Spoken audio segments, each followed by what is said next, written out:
ay ating pupurihin. Ang Panginoon ay ating dakinahin. Walang katulad ang pag-ibig niya. Siya'y laging tapat, walang kapantay ang Panginoon. Sa aking buhay, nagigla siya, nagigla siya, nagigla siya, nagigla siya.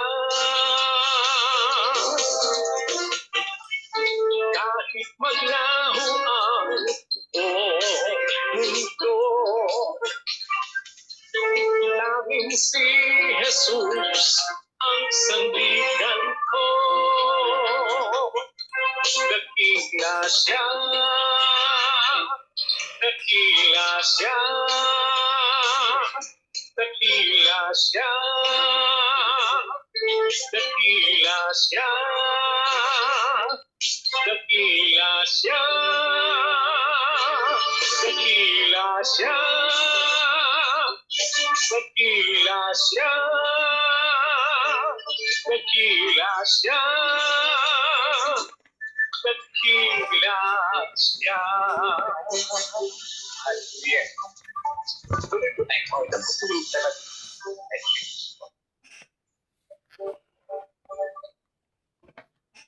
Tunay ating Panginoon na hindi nagkukulang sa lahat ng ating mga amin.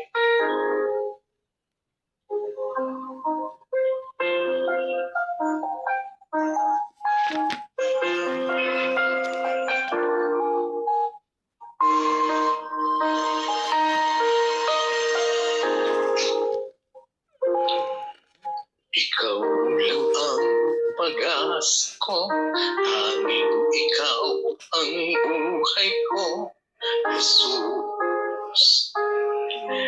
Kahit ako'y nangangamba, basta ikaw ang kasama, panatag na.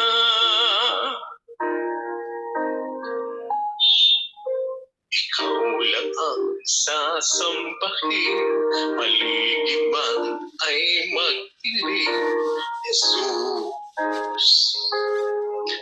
Kahit may suliranin man, ang lagi kong aawitan, ikaw lamang.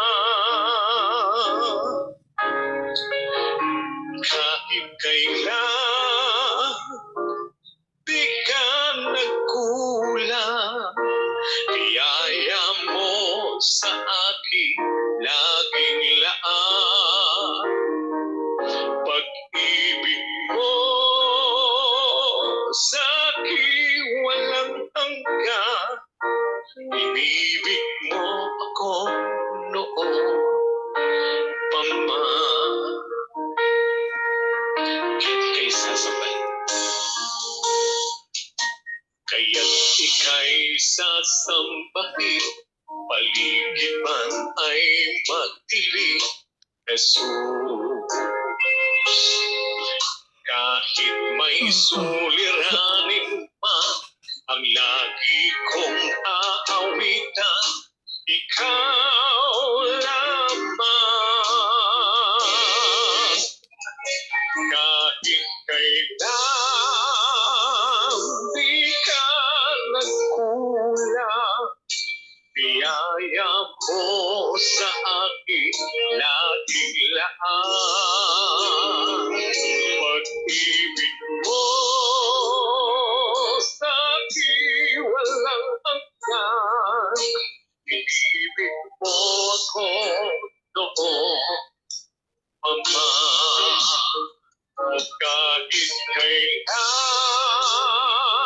di ka nagkukulang, biyaya mo sa akin laging daan.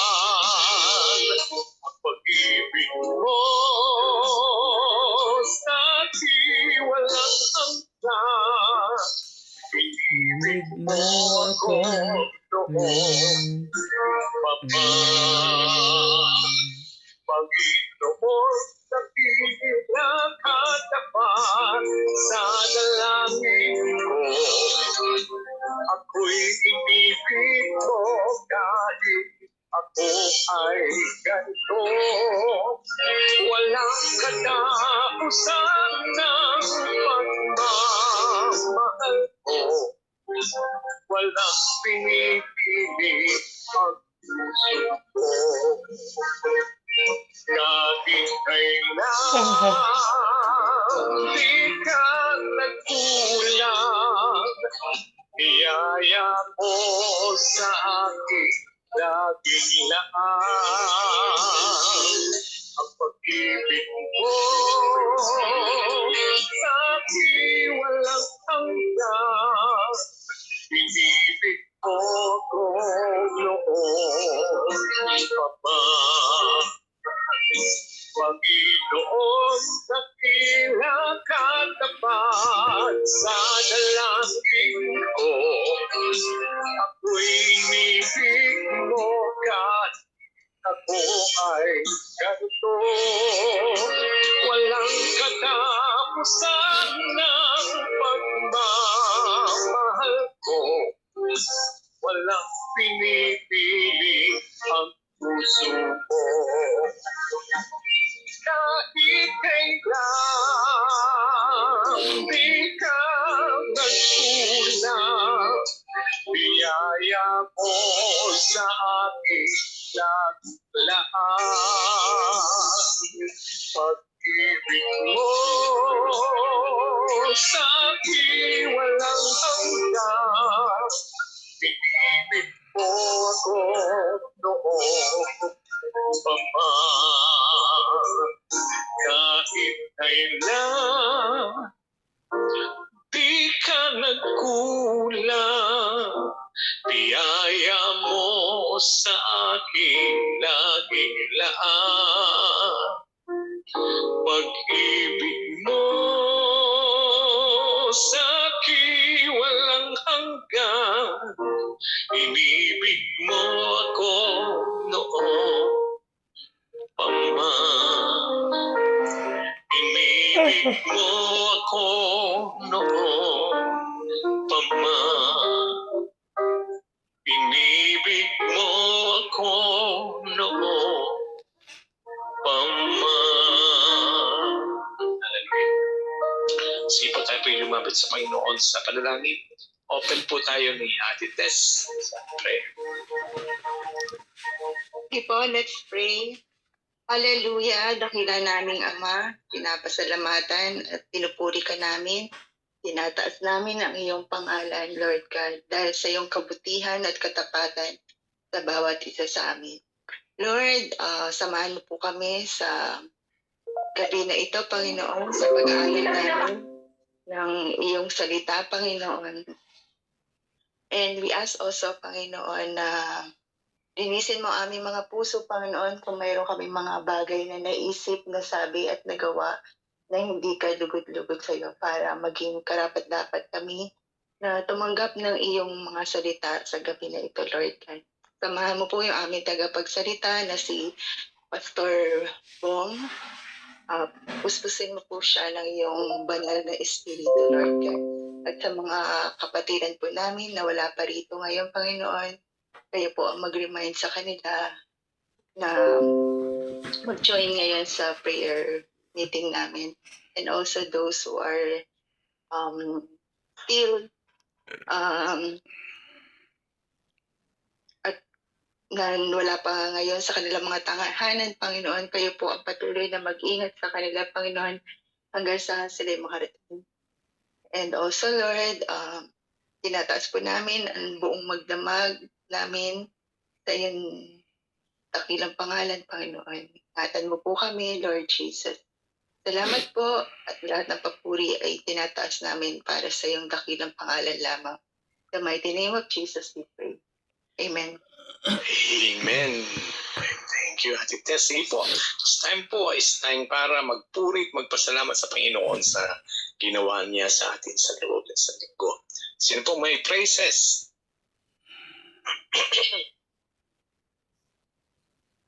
Praises po. Sige, Hello. Ate Tess. Praises po. Pinupuri ko ang Panginoon sa kanyang provision. And also kahit sobrang taas na ng mga bilihin, yung gasol ngayon, 1,700 na ang tangke. Ang isang tangke. Saka yung mga bilihin, although dito naman, yung mga gulay, mga prutas, mga crops, mura lang kasi direct na binibenta ng mga nagtatanim dito. So, makakabili ka ng worth 40, 1 kilo na yon. Mga sibuyas, ang dami kong ang bawang, 1 kilo. Ang mura lang. Kumbaga binibenta sa church kasi ng mga members na may mga taniman. So, kanina, ginawa ko siyang yung fried garlic kasi nga baka mabulok na. At saka, sa sobrang init ng panahon ngayon, we thank the Lord na okay naman yung health namin ni Papa and siyempre yung protection niya sa amin dito. Yun po. Talaga napakatapat ni Lord.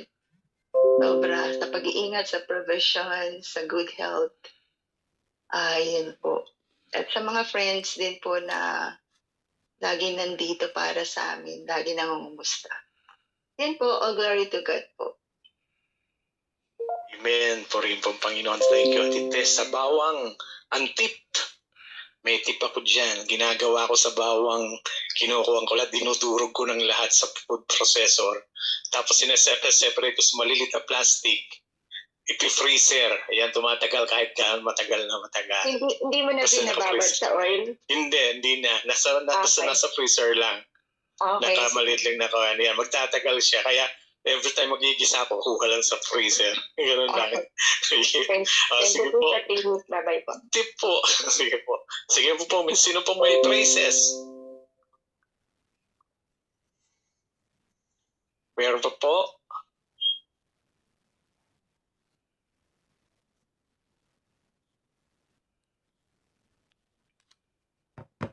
Wala na yata mga praises sila. Wala na yata. Si Ate Ami, alam ko, may praises yan eh. Oo nga. Hindi nawawala ng praises yan. Oo, hindi nawawala yan eh. Nahiya lang magsalita. Si Ate Faith. Pag-share daw yun sa Sunday, big time eh. Oh, big time pala. Ano po yun? Ano po? Yung praises mo, sabi ko sa Sunday na kasi big time. Si Hana yung sa Sunday. Ako, praises, na kami ni Auntie Sale. Ay, ni Auntie Nessie pala, asawa ni Uncle Erning. Nakapag-ayos na po kami ng mga claims niya. So far, okay naman po, madali kami nakapag, yung isa waiting na lang para i-deposit sa account niya. Then, ayun po, yung sa pag-iingat niya sa amin, sobrang init po talaga. Pag lumalakad kami, kainitan talaga. Minsan ako na lang po mag-isa kasi naaawa ako sa kanya. Inihika din yun. Salamat sa Lord sa pag-iingat niya. Siyempre, yung sa provision sa amin. Salamat din sa Lord. Nakatikim ulit ako ng kataas na sweldo. Pinakain ako ng Inday. Kailan ba yun? Monday ata yun. Tuesday, nagkita kami sa SM. Pinakain niya ako. Kasi pareho kami hindi pa nagla-lunch. Tapos, syempre, yung pag-iingat ng Lord sa Simon, sa pagmamotor po ni Simon, pati ni Eric, tapos dinana yung health namin lahat dito. Hindi naman kami talaga sakitin na gano'n. Kaya salamat sa Lord, yun yung kayamanan talaga namin. Yung wala kaming maintenance. Si Eric lang po, pero hindi naman talaga gano'n kamahal yung gamot niya. And praises din po, 2 na yung health card ko, activated na yung isa din. Pero hindi pa nakakapagpa-check up. Siguro pagkatapos na lang nung kay Auntie and kay Uncle Erning. Then, papray na lang po, si Hana na lang po yung sa kanya sa Sunday daw siya. Papray na lang po yung kung ano kalooban ng Panginoon kay Charlie kasi nga po baka hindi na matuloy yung pagbayad nila doon sa bahay sa Las Piñas na makapagpagawa siya ng bahay dito sa pinalisan namin sa Tugato.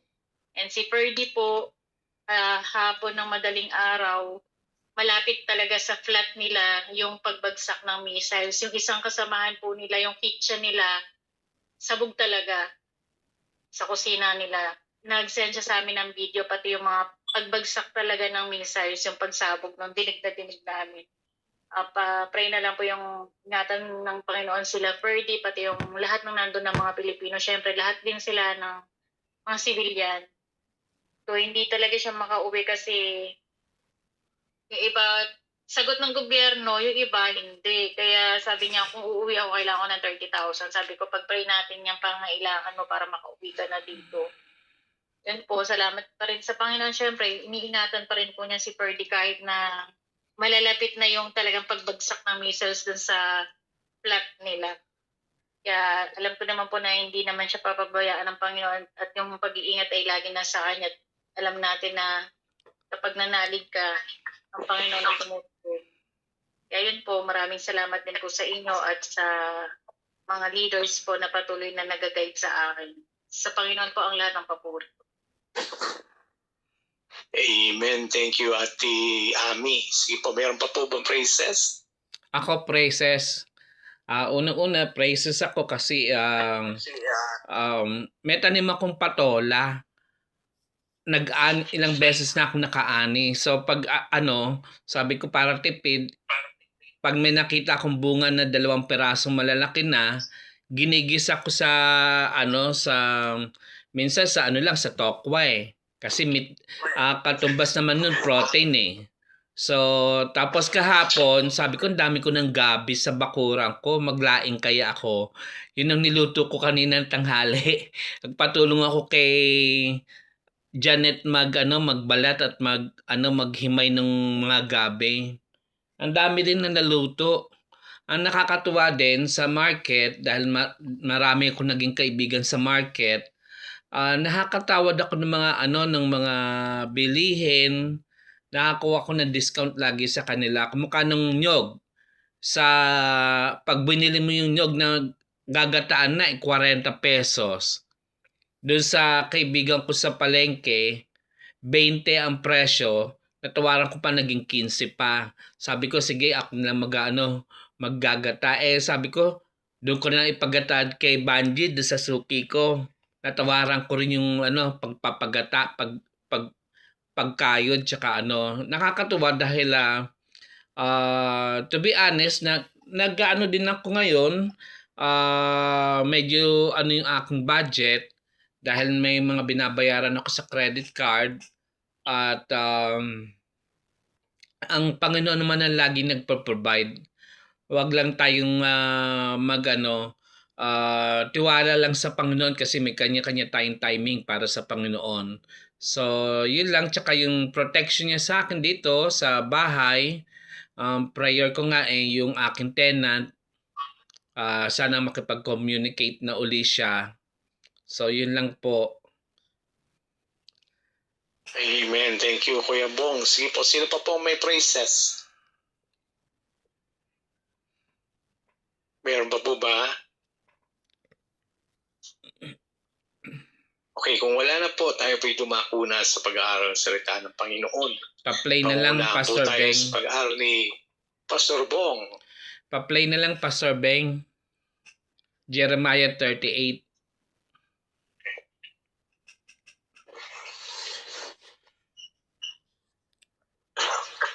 Inihulog si Jeremias sa balon. 38 kabanata. Nabalitaan ni Shephatiah na anak ni Matan, Gedalia na anak ni Pashur, Jehukal na anak ni Shelemiah, at Pashur na anak ni Malkia, ang sinabi ni Jeremias sa mga tao. Ito ang sinabi niya. Sinasabi ng Panginoon na ang sinumang manatili rito sa lungsod ay mamamatay sa digmaan, gutom at sakit. Pero ang sinumang susuko sa mga taga-Babylonia ay hindi mamamatay. Makakaligtas siya at mabubuhay. Sinasabi rin ng Panginoon na tiyak na maaagaw at sasakupin ng mga taga-Babylonia ang lungsod na ito.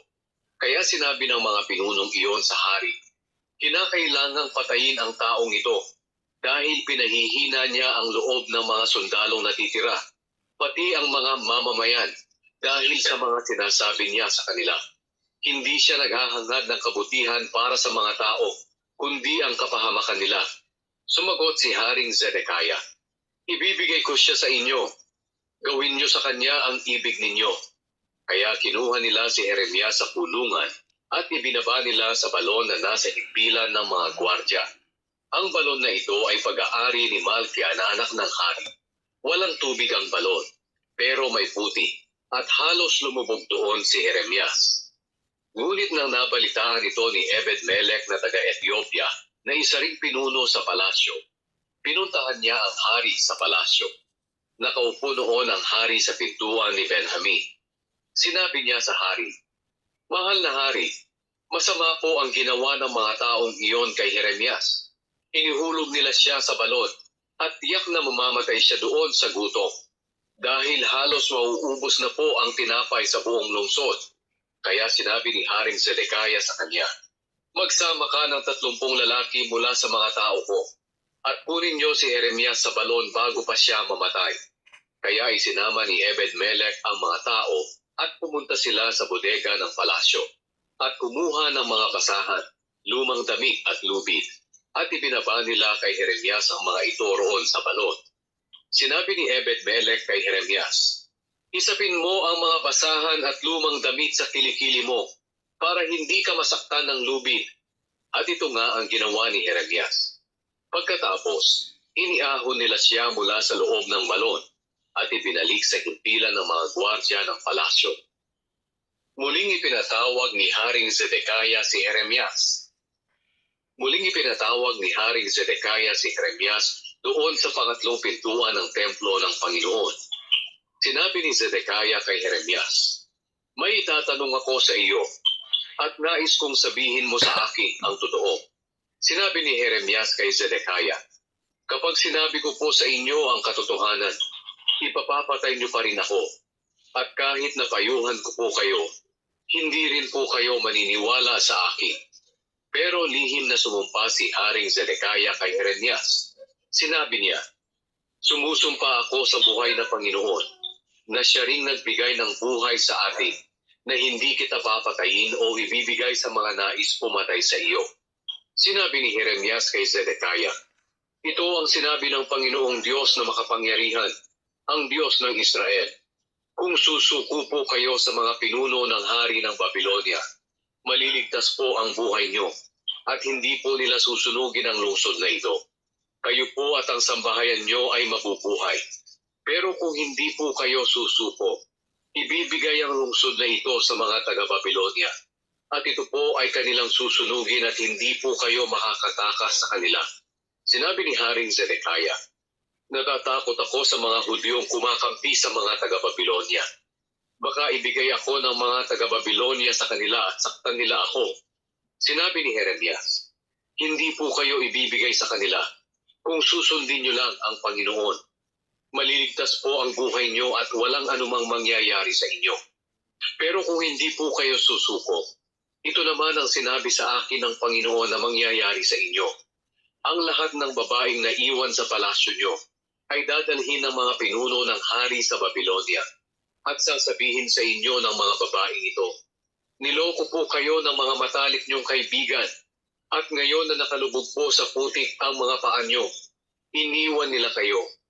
Dadalhin po nila ang lahat ng asawa at anak niyo sa Babylonia. Kayo po ay hindi rin makakatakas sa kanila, at ang lungsod na ito ay susunugin nila."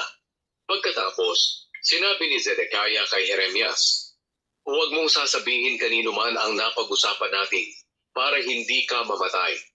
Maaaring mabalitaan ng mga pinuno na nag-usap tayo. Baka puntahan kanila at itanong sa iyo, ano ang pinag-usapan ninyo ng hari? Kung hindi mo sasabihin, ay papatayin ka namin. Kapag nangyari ito, sabihin mo sa kanila, 'Nakiusap ako sa hari na huwag niya akong ibalik doon sa bahay ni Jonathan. Baka mamatay ako roon.'" Pumunta nga ang mga pinuno kay Jeremias at tinanong siya. At sinagot niya sila ayon sa sinabi ng hari sa kanya. Kaya hindi na sila nag-usisa pa. Walang nakarinig ng usapan ni Jeremias at ng hari. At nanatiling nakakulong si Jeremias doon sa himpilan ng mga gwardya ng palasyo hanggang sa masakop ang Jerusalem. Amen. Saglit po tayo manalangin bago tayo Bible study po. Lord, salamat po Panginoon sa iyong mga salita na aming aaralin sa gabing ito. Tunay nga po Panginoon, buksan mo aming spiritual eyes and ears na marinig namin ang mensahe mo sa mga talatang aming binasa sa gabing ito. Dalangin ko Panginoon, let your anointing be upon us, Lord. At dalangin ko Panginoon na ang mga salitang aming matutunan sa gabing ito ay tumimuto sa aming puso, Panginoon. In Jesus' mighty name we prayed. Amen. So magandang gabi po sa inyo lahat. Ang ating binasa po ngayon ay yung kay Jeremiah chapter 38. Actually kahapon nakala ko BS na eh. Nakikinig kasi ko ng worship song dito sa tablet ko. Sabi ko, naku, late na ako. Sabi ko, akala ko Wednesday kahapon. Bigla kong naalala, ay nga pala bukas pa ang Wednesday kasi araw ng market. Pero nakakatuwa kasi binibigyan tayo ng alertness ng Panginoon lagi sa lahat ng bagay, no? Ang binasa natin ngayon dito sa Jeremiah 38, dito pinakita dito sa sa verse 1 to 13, Jeremiah was free to talk to people while he was in the prison courtyard. So ibig sabihin nakakapagpahayag pa si Jeremiah kahit na nandun siya sa courtyard ng kulungan. He repeated the Lord's decree of judgment, but this stirred fierce anger among some of the government official. Kasi nga, nasa panahon sila ng gera, di ba? Ay sila naman ng para bang ang utos kasi ni Jeremiah sumuko, di ba? Meron silang sariling sundalo din pero against all odds yung kasi yun yung message ng Panginoon kay Jeremiah na ibihatid doon sa bayan ng Israel. Ang sabi niya, maging matapang ka despite ng mga consequences tulad natin as a Christian. 'Di ba may mga tao na we cannot please everybody. May mga tao talaga na against sila sa atin or hindi nila gusto yung nag-aano tayo nag-share ng word of God. Pero sabi dito, anything na gagawin natin para sa ikaluluwalhati ng Panginoon, gawin natin. Despite ng mga consequences, ituloy pa rin natin yung pagbabahagi ng salita ng Diyos. Kasi kung ano yung mensahe ng Panginoon, yun ang ipahahatid natin sa mga tao. Tulad nga sinabi niya, yung pagsunod sa Panginoon ay hindi ganun kadali. Hindi puros comfort ang mararanasan mo. Mararanasan mo yung persecution, mararanasan mo yung i-dislike ka ng mga tao dahil iba ka sa kanila. Pero despite of that, we must choose to faithful obedience over popular opinion, even when facing severe pressure to conform. So, ibig sabihin, kahit na mayroong pressure sa paligid natin, kung yun ang mensahe ng Panginoon, bakit natin pipigilin? 'Di ba? Kaya nga dito, pinakita dito sa yung kaduwagan ng hari nila. Nung na-pressure yung hari, si Zedekiah, nag-give in siya doon sa demand ng mga tao, ng mga government official. Sabi nila, dapat parusahan si Jeremiah. So pumayag siya, binigay niya si Jeremiah doon sa mga tao, at ang ginawa ng mga tao, hinulog sa balon. Sa balon na walang tubig, kundi puros putik lang. Ang nakatutuwa nito, sabi kasi dito ng mga officials, the officials apparently believed that the morale of the men resisting the Babylonian army outside the walls of the city would be harmed if Jeremiah continued to prophesy, so they put him on trial for treason. So talagang kakaiba yung naranasan din ni Jeremiah, no? Yung pagsubok na yun na talagang naakusahan siya ng treason, ng pagtatraidor, ibig sabihin. Pero ang nakatutuwa, nung kinumpront ng mga tao si Haring Zedekiah, nag-give in na siya doon sa demand ng mga tao, ng mga government officials. In the presence of everyone in the palace courtyard, Jeremiah was thrown into an empty cistern at the bottommost thick layer of mud that slowly enveloped Jeremiah's body. So, ang hirap kumilos nun, no? Parang kumunoy yung kanyang kinalalagyan. Yung ating sitwasyon, ganyan din tayo literally, parang kumunoy. Naninimbang ka kung magbabahagi ka ba ng salita ng Diyos o hindi. Alam mo, nasa end times tayo, ito yung time na kailangan maging vigilant tayo, maging matapang sa pagbabahagi ng salita ng Diyos. Ang sabi pa nga dito, the cause of truth.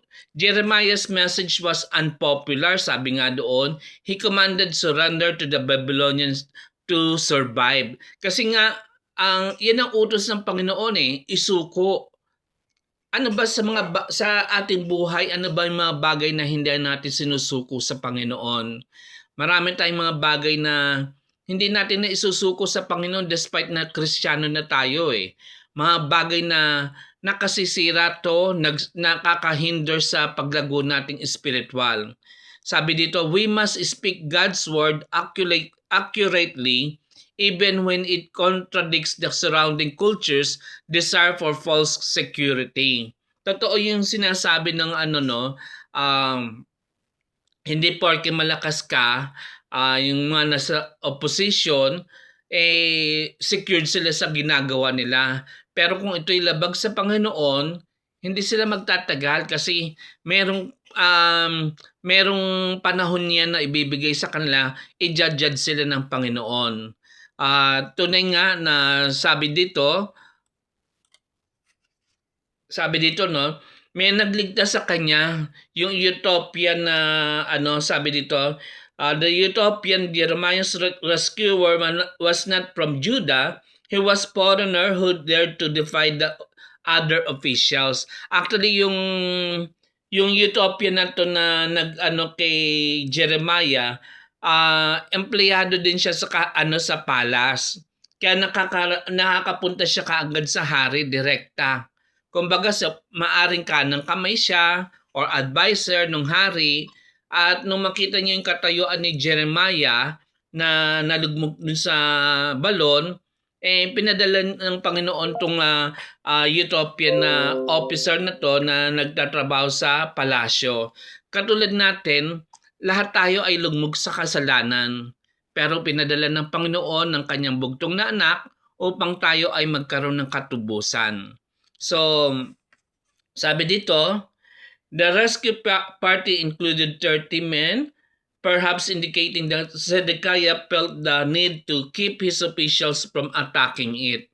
Siguro na tatakot din si Zedekiah, yung hari, na baka atakihin yung mga magre-rescue kay Jeremiah. Pero to be honest, after nung ma-rescue si Jeremiah, nagkaroon siya ng private meeting kay Jeremiah. Kinonsulta niya pa rin ang propetang ito kung ano ba talaga yung nais ng Panginoon. At ang sinabi nga ni Jeremiah, yung decree ng Panginoon na mag-submit ka na lamang doon sa pasakop ka doon sa Babylonian. Tayo bilang tao, nakilala natin ng Panginoon kasi tayo, ang ating bansa parang tinatawag na Christian nation in the East Asia. Pero to be honest, hindi naman lahat Kristiyano ang mga tao dito sa Pilipinas. Wala kasi silang personal na relasyon sa Panginoon. Wala silang personal na relasyon sa Panginoon dahil hindi sila nagpasakop Di ba? Dito sinasabi ng ni Jeremiah kay Zedekiah, sumuko. In parallel, kailan natin isusuko ang lahat sa Panginoon? Kasi kung tayo isusuko natin ang lahat sa Panginoon, sabi diyan mabubuhay ka, magkakaroon ka, masasave yung iyong sambahayan. So sa atin yung mensahe na to, napapanahon na to Kasi ito yung time na kailangan maging vigilant tayo, maging open tayo sa pagbabahagi ng salita ng Diyos. Hindi yung Sunday Christian lang. Dapat nagbabahagi tayo ng salita ng Diyos kahit nasaan tayo dalhin ng ating mga paa, dinadala natin yung pangalan ng Panginoon. And sabi dito si Ebed-Melech nga pala yung yung utopian rescuer ni Jeremiah. So si Zedekiah desperately wanted a miracle to save his kingdom from the attacking Babylonian armies that he arranged a secret meeting with Jeremiah. Nakipagtagpo siya kay Jeremiah, secret meeting yun, actually walang ibang tao doon, silang dalawa lang doon sa isang maliit na kwarto at nag-usap nga sila. Sa atin, pakikipag-usap natin sa Panginoon, ano ba yung mga dapat nating isuko sa Panginoon? Ito ba yung mga nakagawi ang ugali? Ito ba yung nakagawi ang bisyo? Ito ba yung mga bagay na hindi nakalulugod sa harapan ng Panginoon? So, in order for us na magpatuloy sa gawain, dapat lahat totally surrender natin sa Panginoon. Sabi dito in God's preservation, though abandoned by men, God used an unexpected outsider, si Ebed-Melech, to rescue Jeremiah. God is faithful to protect us and can easily use unlikely allies to bring relief when we are broken down by life's trial. Hindi natin ina-expect minsan yung mga tulong na nanggagaling sa ibang tao, di ba? Hindi mo mga kamag-anak pero ang blessing dumarating. Trusting God's plan over fear. Si Haring Zedekiah kasi, mas pinangunahan siya ng takot doon sa mga sasabihin ng tao kaysa matakot siya sa Diyos. Sa atin as a Christian, una yung fear of the Lord, di ba? Kailangan natin yan eh. Diyan tayo nagkakaroon ng wisdom, diyan tayo nagkakaroon ng patnubay, diyan tayo nagkakaroon ng guidance ng Panginoon. We must fear God alone and trust His guidance, regardless of how terrifying or illogical it seems to the world. Kung minsan kasi 'di ba, parang ang hirap sumunod sa kalooban ng Panginoon. Pero kung ikaw ay in tune dun sa mensahe ng Panginoon araw-araw, may devotion ka, may pananalangin ka, i-guide ka ng Panginoon kasi nasa atin yung Holy Spirit. Ang sabi nga dito, yung book of Jeremiah to, yung chapter 38, it's a challenge believers to stand for God's truth, even when it brings persecution and demands costly countercultural obedience. So kailangan natin manindigan doon sa ating pananampalataya. Tulad ni Jeremiah, we are called to trust God in muddy pits. Alam natin na marami tayong pagdadaanan kasi hindi naman puros hindi naman smooth sailing ang buhay na to. Marami tayong pagdadaanan pero ang sabi, if we honor God, He will deliver us even in a difficult time. I-redeem niya tayo at palalakasin sa lahat ng bagay. In conclusion, sabi dito, Jeremiah 38 calls us to act with integrity in our own pits. Kailangan mamuhay tayo na may integridad sa ating buhay. Maging matapang tayo tulad ni Ebed-Melech na gagawin yung kung ano yung tama. As a Christian, ano ba yung tama natin dapat gawin? 'Di ba tama lang na manindigan tayo sa ating pananampalataya, hindi natin i-compromise, 'di ba? Tulad nga nung last Sunday, merong nagturo kasi ko ng sa mga kalalakihan ng parang Sunday school dito. Sabi ng pastor, kasi meron silang training. Yung pinaka-Sunday school training nila yun. So, syempre, yung dumating na bisita, i-assess mo muna kung Kristiyano ba sila o hindi. So, hindi pa pala si Kristiyano. So, ang kailangan doon, mo yung gospel. I-present mo sa kanila na malinaw ano ang kahalagahan ng salvation.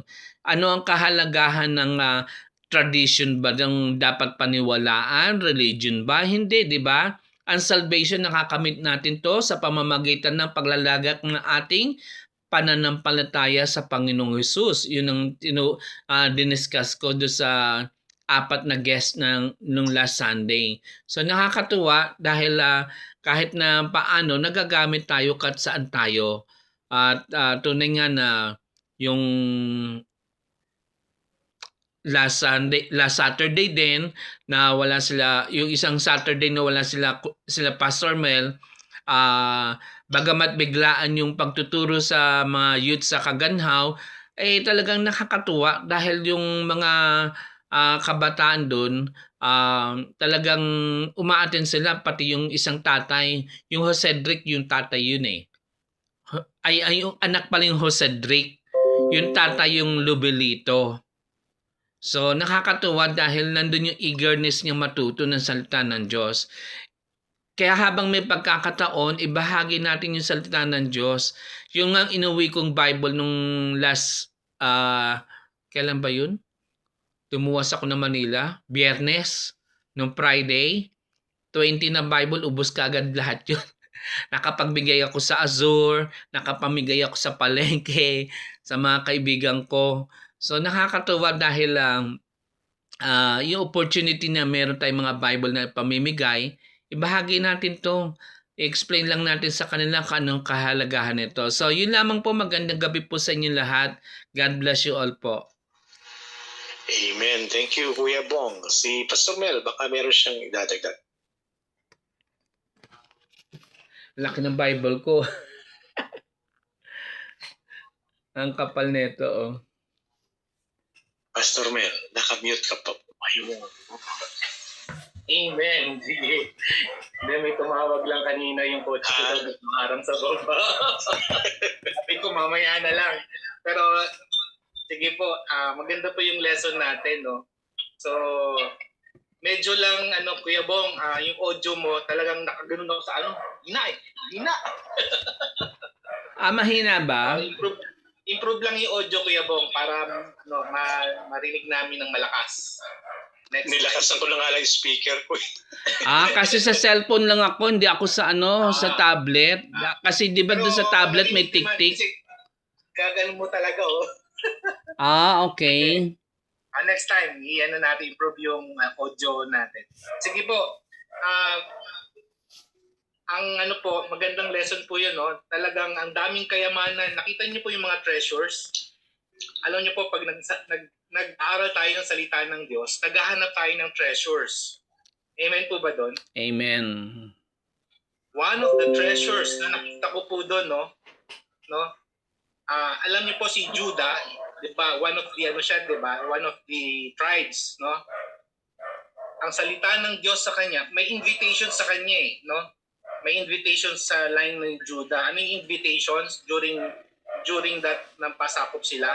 Ang invitation is surrender, humility, and sumunod sa disiplina ng Panginoon, no? Para hindi sila mamatay. Pero naghanap pa rin sila po ng kagustuhan ng puso nila na hindi nila sinunod yung salita ng Diyos. Yun po yung isang treasure na yon na dapat tignan po natin, no?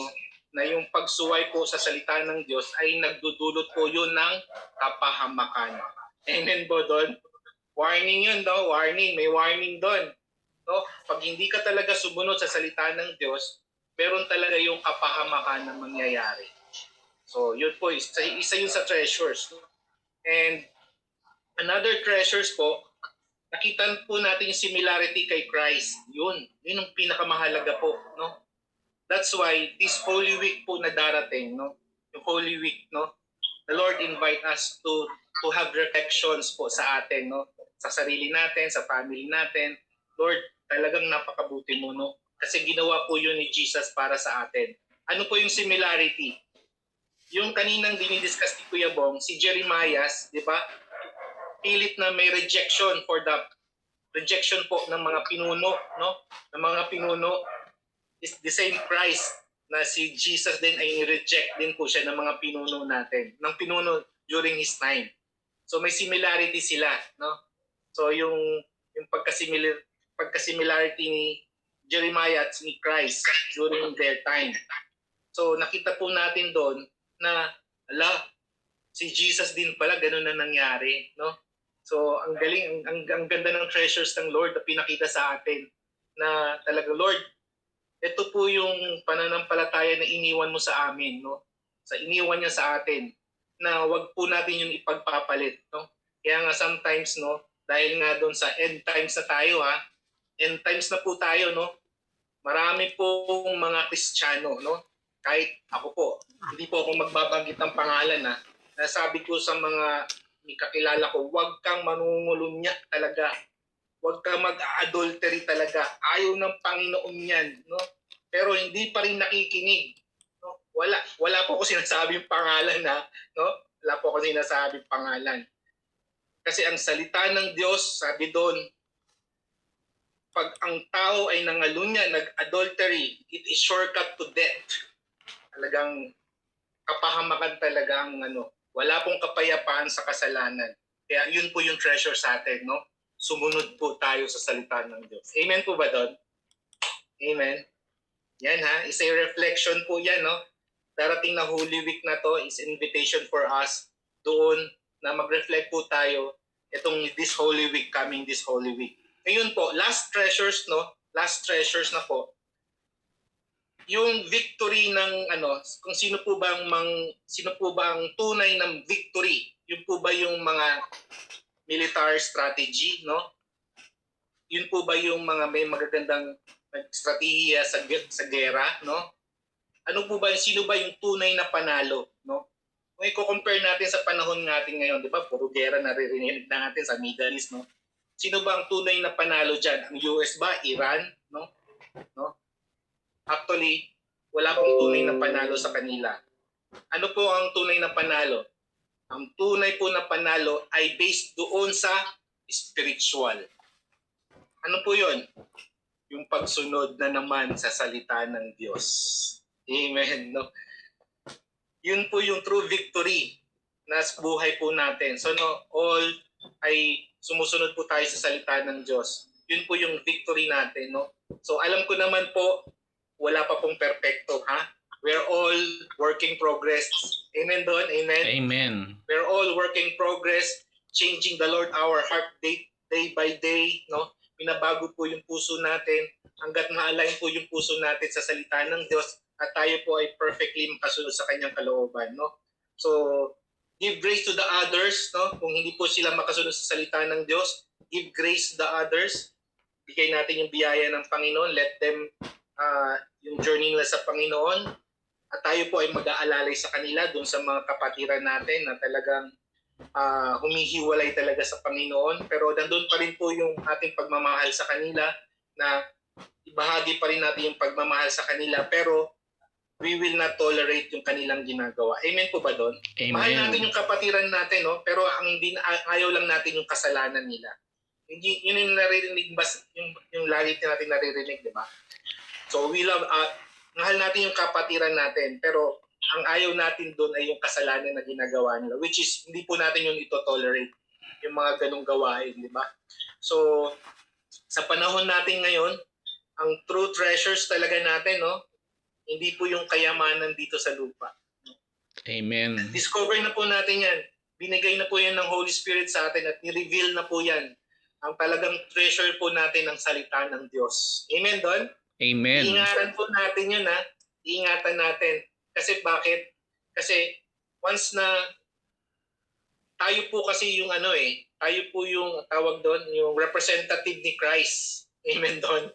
So, ingatan po natin yung pangalan ni Jesus. No? Kasi pag naanuhan yung pangalan ni Jesus, ay ganyan pala mga Kristiyano, walang pinagkaiba sa amin. Patay. Wala. So ingatan po natin yung name ni Christ kasi yun po yung identity natin si Jesus, no? So ngayon po we are challenged, no? Ini-invite po tayo ni Lord ngayon this coming Holy Week po, no? Mag-reflect po tayo, no? Sa ginawa ng kabutihan ng Panginoon sa atin, sa ating family, sa ating church, and sa ating mga kapatiran, no? So we will reflect of the Lord's. Kung meron time kayo na makapag-unwind sa ibang lugar at doon mag-reflect, wow, praise the Lord, no? God bless you. Marami kayong budget. Pero kung wala naman, ay dito sa bahay, kasi wala namang problema yun, no? O yun, so, yun lang, Pastor Ben, ang aking mai-share. Thank you. Thank you, Pastor Mel. Sige po. Sa iyo, napag-aralan natin, naturo ni Kuya Bong na ang pagsunod sa Diyos, hindi laging komportable. Hindi pa relax. Minsan yung para si Jeremiah natapon pa sa putikan. Tayo pwedeng matapon sa putikan ng buhay, rejection, misunderstanding o hirap. Hindi po dahil mali tayo, kundi dahil tama tayo. Pero tandaan po natin, hindi po tayo pababayaan ng Diyos. Kung ginagawa mo po yung tama, pero parang ikaw pa'y nahihirapan, tuloy lang po. Huwag po natin ipagpalit yung katotohanan para lang sa approval ng tao. Sige po, tayo po ay umawit muli sa Panginoon. Kung meron po kayong mga prayer request, paki-send po kay Pastor Mel. O kaya dito sa GC po natin. Sige po.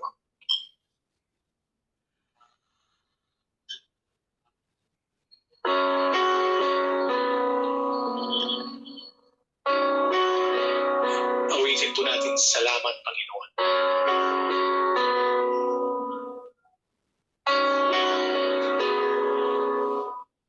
Ikaw ay mabuti bawat sandali, sa habang buhay ay mananatili, hindi mapapawi o may kukupli, maging sa dilim ng gabi. Sandigang matibay ang iyong pangako,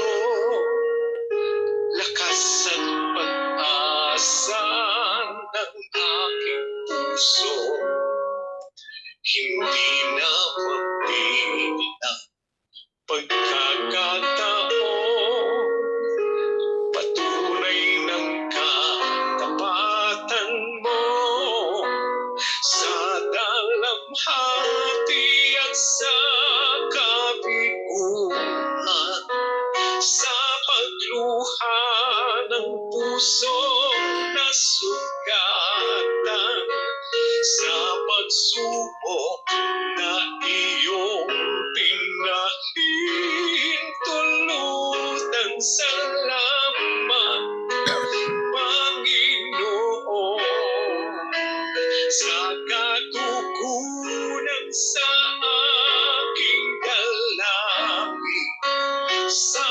kalakasan sa'yo nagkagaling, sa pagtuturo at pagtutuwid mo sa aking salamat Panginoon. Salamat.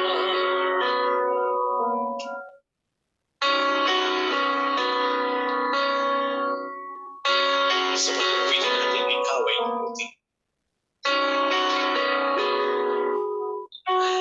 Ikaw ay mabuti bawat sandali, sa habang buhay ay mananatili, hindi mapapawi o may kukuli, maging sa dilim ng gabi.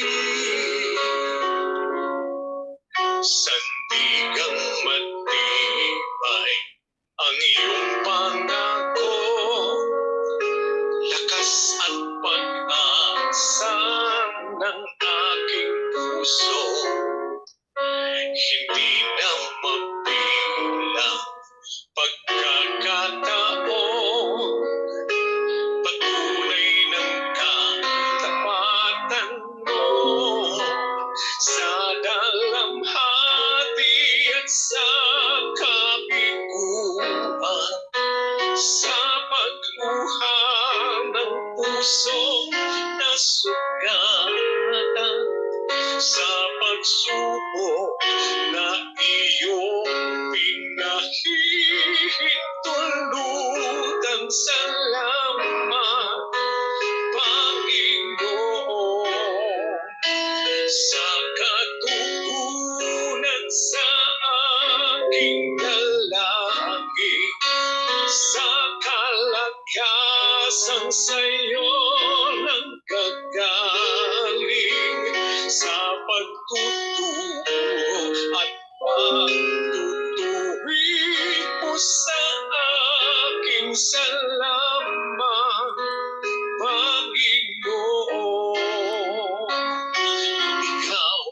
ay mabuti.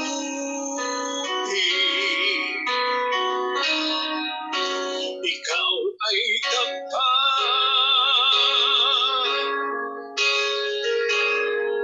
sa'yo ang papuri at pasasalamat.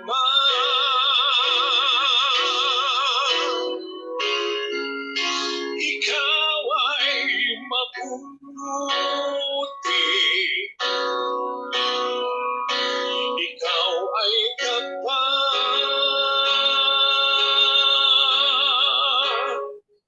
sa'yo ang papuri at pasasalamat.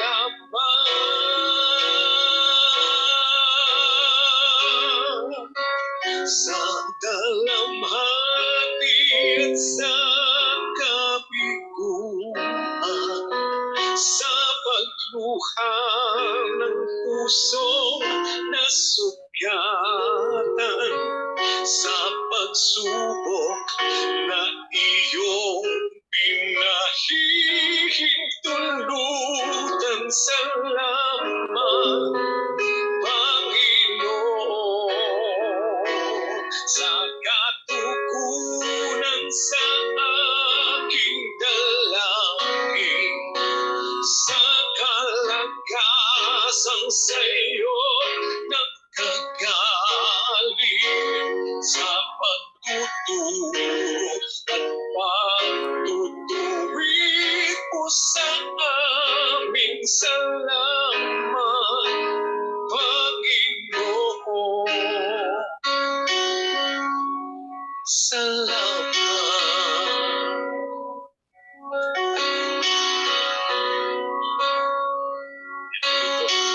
Tayo diba muna sa pangbukas na panalangin. Close po tayo dito sa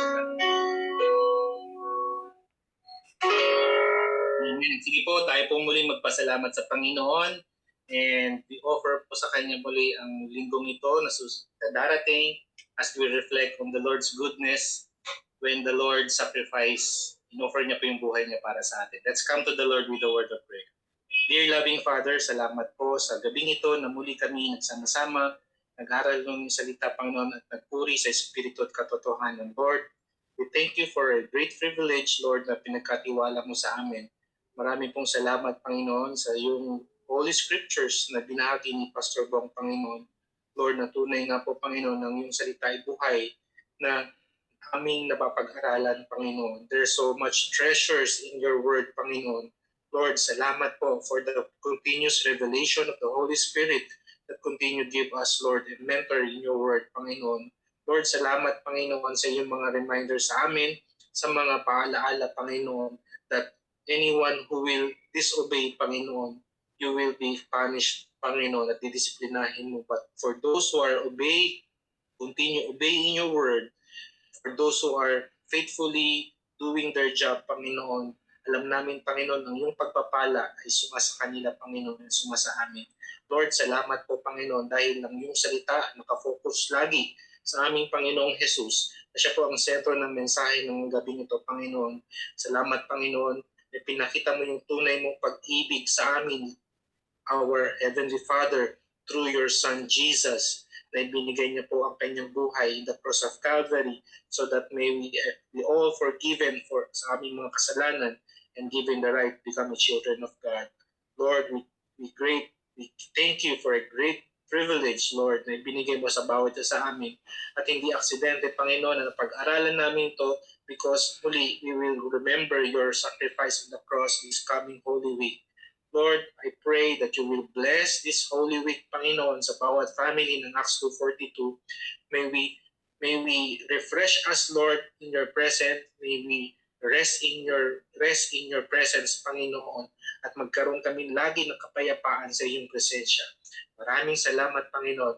This is a great blessing na we can receive for your presence, Panginoon. Lord, ganun din, Panginoon, sa araw na ito, may you continue bless every one of us na nandito at ikaw, Lord, na patuloy na sa amin kumatnubay at gumabay, Panginoon. Lord, we also remember may mga kapatiran din po kami ng mga may panalangin We remember, Lord, isa na po si Charlie sa kapatid ni Annie, Panginoon. Lord, I pray for Charlie, Panginoon, for their house plan. May you continue to be with them. Ikaw, Lord, ang patuloy na magbigay ng wisdom kung ano po yung plano ninyo, Panginoon, for their housing plan, Panginoon. Kung saan po sila, kung the place na magtatayo ng bahay, Panginoon. At may you always do according to your purpose, Panginoon. Ganun din po, Panginoon, si Ferdy, nakapatid pa rin ni Ami, Panginoon. I pray for the safety and protections sa Middle East, Panginoon, na nangyayari ng gera, Panginoon. May you always be with them, Lord. I-protect mo po sila sa po ng kanyang samahan sa trabaho, Panginoon. I know, Lord, ang iyong anak, Panginoon, ay mahal mo at patuloy mo pinoprotektahan sila, Ferdy, Panginoon, in the name of Jesus. Lord, ganun din po, Panginoon, si Kuya Bong, Panginoon, na sa kanyang prayer request, Lord, naway patuloy namin pinalalangin, Panginoon, ng kanyang tenant po na makabayad na, Panginoon. Lord, i-bless mo po yung tenant ni Kuya Bong so that may we always update mo po yung kanyang payments sa kanyang rent, Panginoon, sa Tagaytay. Lord, also we pray for provision ni Kuya Bong at ikaw, Lord, patuloy na mag-sustain kay Kuya Bong, Panginoon, sa kanyang single life, Panginoon. Ganun din po, Panginoon, kay Ate Beth na nasa Canada, Panginoon. She right now nakaka-experience po ng asthma, Panginoon. Lord, I pray for your healing, Panginoon, in the name of Jesus. May you be with Ate Beth, Panginoon, at ikaw, Lord, na patuloy sa kanya na magpagaling, Panginoon. And the rest of the condition ng buhay niya, Panginoon, I pray for the sustainability, Panginoon, ng kanyang karamdaman, Lord. I also pray for the provision din ni Ate Beth, Panginoon, sa kanyang life sa Canada, Panginoon. Alam namin, Lord, na mahirap po sa ibang bansa, even sa Canada na po nababalitaan namin. But alam namin, Lord, we have a God that always provide our need. We have the God that in control in ang circumstances man ay magulo, Panginoon. Alam namin, nandyan ka lagi, Panginoon, kasama ka namin at hindi mo kami iiwan. Panginoon, marami pong salamat sa araw na ito where we are blessed, Panginoon, by your word. At ikaw, Lord, ang patuloy na magbago sa aming puso, Panginoon. Alam namin, Lord, binabago mo kami araw-araw.